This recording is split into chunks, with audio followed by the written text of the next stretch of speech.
राधे राधे। हरे कृष्णा। कैसे हो आप सभी लोग? आशा करती हूँ आप सभी परम मंगल में होगे, स्वस्थ होगे, अच्छे होगे। सब प्रथम आप सभी को आमला नवमी की बहुत बहुत शुभकामनाएं। इसको अक्षय नवमी भी बोलते हैं। आप सभी को अक्षय नवमी, आमला नवमी की अनंत और अनंत शुभकामनाएं। कहते हैं कि अक्षय नवमी के दिन ही द्वापर युग का प्रारंभ हुआ था और ये भी बोला जाता है कि आमला नवमी को ही भगवान विष्णु ने कुष्मांडक दैत्य को मारा था। उसके रोम से कुष्मांड की बेल उत्पन्न हुई थी। इसी कारण कुष्मांडे का दान करने से उत्तम फल की प्राप्ति होती है। देखिए कार्तिक का महीना अपने आप में विशेष होता है। कार्तिक के महीने में दान, दप, कार्तिक स्नान, तुलसी सेवनम, तुलसी परिक्रमा का अपना एक विशेष महत्व होता है। लेकिन हमारे शास्त्रों में ऐसा वर्णन आया है कि अगर हम कोई भी मूर्ति पूजा करते हैं तो उससे 1000 गुना ज्यादा फल हमें वनस्पति पूजा का मिलता है। अर्थात पेड़ पौधों की पूजा करने से हमें अत्यधिक फल की प्राप्ति होती है। और अगर कार्तिक का महीना हो तो कहना ही क्या है। जैसे समी के पेड़ की पूजा करने से शनि का प्रकोप कम होता है, तुलसी महारानी की पूजा करने से विष्णु भगवान की कृपा बरसती है, और साथ ही के साथ केले के पेड़ की पूजा करने से विष्णु भगवान की कृपा बरसती। वैसे ही कहते हैं कि आमला नवमी वाले दिन अर्थात अक्षय नवमी वाले दिन आमले की जो पत्तियां होती हैं उस पे भगवान विष्णु विराजमान होते हैं, उस पे ही शयन करते हैं। देवउठनी एकादशी से 2 दिन पूर्व बनाए जाने वाला है इस त्योहार को बड़े ही धूमधाम से मनाया जाता है। अगर आप कार्तिक स्नान कर रहे हो या फिर नहीं भी कर रहे, लेकिन आमला नवमी वाले दिन अगर आप आमले के वृक्ष की पूजा अर्चना वंदना कर लेते हो तो आपको ब्रह्मलोक की प्राप्ति होती है। और साथ ही के साथ ऐसा बोला जाता है कि पुनरपि जन्म पुनरपि मन्नम, अर्थात बार बार जन्म लेने की और बार बार मरने की जो प्रतिक्रिया होती है वो लगभग समाप्त हो जाती है। आप लोगों को पता है कि आमला नवमी वाले दिन मथुरा वृंदावन की परिक्रमा का प्रधानता दी जाती है। अक्षय नवमी को ही भगवान श्री ऐसा बोला जाता है कि अक्षय नवमी को ही अर्थात आमला नवमी को ही भगवान श्री कृष्ण ने कंस वध से पहले 3 वन की परिक्रमा करके क्रांति का सखानंद किया था। इसी परंपरा का निर्वाह करते हुए आज भी लोग आमला नवमी पर सत्य के जीत के लिए मथुरा वृंदावन की परिक्रमा करते हैं। मथुरा वृंदावन एवं कार्तिक मास साक्षात रामा दामोदर का ही स्वरूप माना जाता है। इसी मास में श्री कृष्ण जी ने पूतना का वध किया था, मैदान क्रिया की थी। और इसी मास में आती है गोपा अष्टमी, जब श्री कृष्ण जी ने पहली बार गैये चुराई थी। आमला नवमी पर मथुरा वृंदावन अर्थात 3 वन की परिक्रमा करने का विधान है। कहते हैं साक्षात भगवान श्री कृष्ण जी ने ग्वाल वालों और ब्रजवासियों के साथ मिलकर सभी को एक सूत्र में पिरोने के लिए 3 वन की परिक्रमा करी थी, और तभी से ये मथुरा वृंदावन की परिक्रमा का चलन चालू हो गया। कहते हैं कि आमला नवमी को स्त्री के लिए अखंड सौभाग्य और पेठा पूजन से घर में शांति, आयु तथा संतान में वृद्धि होती है। पुराणों में ऐसा आया है कि आमला त्योहार पर खाए गए गरिष्ठ भोजन को पचाने तथा पति पत्नी के मधुर संबंध को बनाने वाली औषधि है। पुत्र प्राप्ति के लिए और अक्षय फल देने वाली अक्षय नवमी। कार्तिक शुक्ल नवमी को अक्षय नवमी तथा आमला नवमी कहते हैं। अक्षय नवमी का जाप, दान, तर्पण, स्नान आदि का अक्षय फल प्राप्त होता है। इस दिन आमले के वृक्ष की पूजन का विशेष महत्व होता है। पूजन में कपूर या घी के दिए से आमले के वृक्ष की आरती करनी चाहिए। सबसे पहले सुबह सुबह ब्रह्म मुहूर्त में उठना चाहिए। अगर आप कार्तिक स्नान कर रहे हो तो आप वैसे भी ब्रह्म मुहूर्त में उठते हो, लेकिन अगर आप कार्तिक स्नान नहीं कर रहे हो तो आमला नवमी वाले दिन आपको सुबह सुबह ब्रह्म मुहूर्त में उठना चाहिए।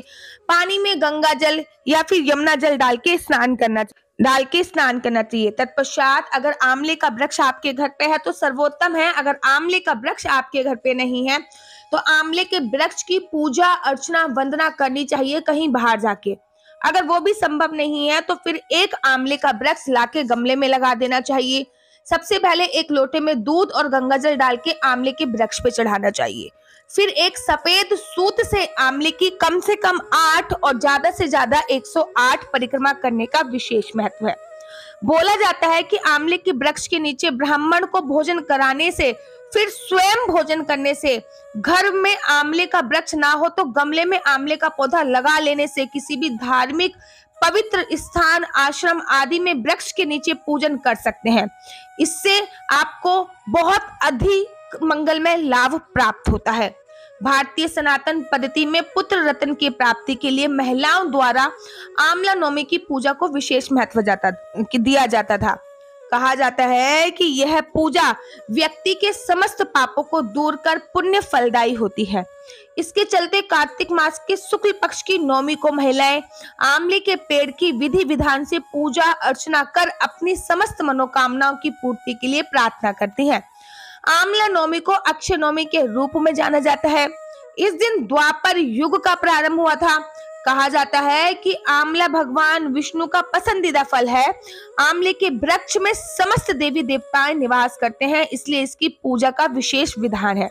सबसे पहले मैं आपको इसकी पूजा की विधि और शुभ मुहूर्त बता देती हूँ। अक्षय नवमी अर्थात आंवले की पूजा का सुबह सुबह ब्रह्म मुहूर्त में 6:45 से लेके 12:30 बजे तक, 2 नवंबर 6:45 से लेके 12:30 बजे तक बहुत अच्छा मुहूर्त है। नवमी के दिन महिलाएं सुबह ही स्नान कर लीजिए, उसके बाद पूर्व दिशा में मुंह करके बैठिए। उसके बाद आंवले के वृक्ष की जड़ों में दूध डालिए, उसके तने पे कच्चे सूत का धागा लपेटिए। तत्पश्चात रोली, चावल, धूप, दीप से और वृक्ष की परिक्रमा 8 या 108 करने का विधान बोला जाता है। कार्तिक मास की शुक्ल पक्ष की नवमी बहुत ही खास और शुभ मानी जाती है। इस दिन उत्तर भारत, मध्य भारत में अक्षय नवमी तथा आंवला नवमी का पर्व मनाया जाता है, जबकि दक्षिण और पूर्व भारत में इस दिन जगरात्रि पूजा बनाई जाती है। मान्यता है कि इस दिन अच्छे कार्य करने से कई जन्मों तक का पुण्य फल हमें प्राप्त होता है। धर्म ग्रंथों के अनुसार आंवला नवमी के दिन आंवले के पेड़ पर भगवान विष्णु शिव जी सहित वास करते हैं।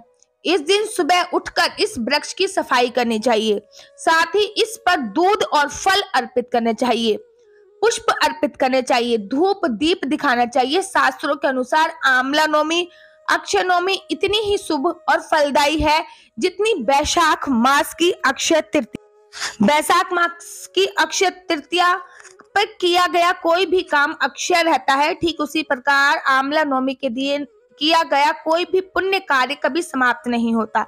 इस दिन कोई भी कार्य किया जाए उसके जन्मों जन्मांतर तक उसका पुण्य प्राप्त होता है, लेकिन उसके अलावा अगर कोई इस दिन शास्त्र विरुद्ध काम किया जाता है तो उसका दंड भी जन्मों जन्मांतर तक भुगतना पड़ता है।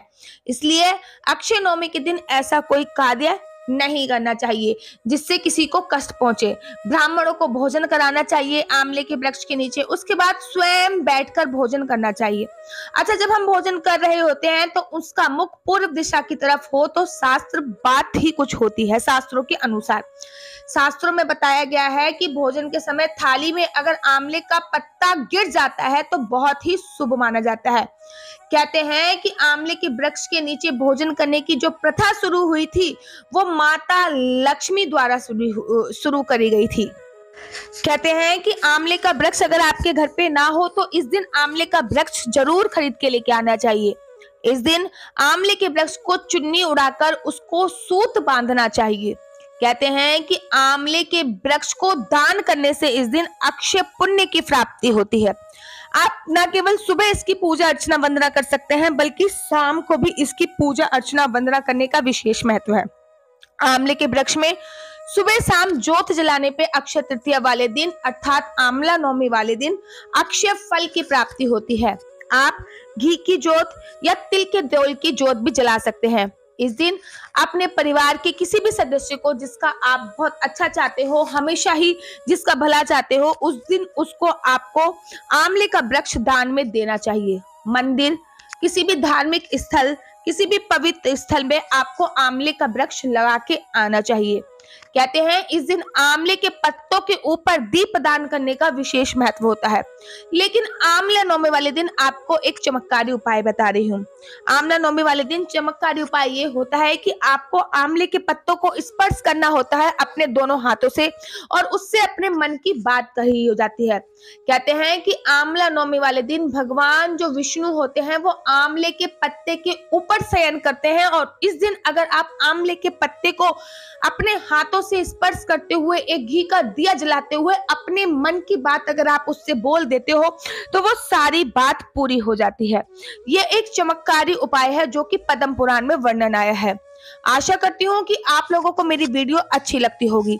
अगर आप लोगों को मेरी वीडियो अच्छी लगती है तो आप अपना YouTube चैनल हरि बोल को लाइक शेयर सब्सक्राइब करना बिल्कुल भी मत भूलिए। तब तक के लिए मुझे दीजिए इजाजत। आप सभी को आंवला नवमी की अधिक और अनंत शुभकामनाएं। आंवला नवमी से संबंधित कुछ विशेष कथाएं भी हैं जो मैं आपको अगले वीडियो में सुनाऊंगी।